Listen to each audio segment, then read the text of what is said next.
السلام عليكم. اليوم غنوريكم شي حاجه اللي دخلت جديده الحمد لله، ودابا راه ولات موجوده الحمد لله. العشبه هي هذه، العشبه هي هذه كتسمى بعود حلاوه. بالنسبه لعود الحلاوه هي هذه، اي واحد يكتبها في الانترنت يديرها في اليوتيوب غادي يطلع ليه بهذا الشكل هكا. وهي هذه عود حلاوه.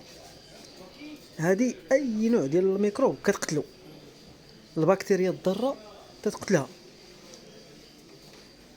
هذا مزيان بزاف ديال الحوايج، يعني اللي عنده مشكل ديال الاورام السرطانيه ياك، لان هي كتقتل دوك الطفيليات دوك البكتيريا، هذه مهمه للجسم. طريقه الاستعمال ديالها راه كتشد واحد الملقه صغيره وكتخلطها مع الماء دافي وكتشرب جوج مرات في النهار، في الصباح وفي الليل.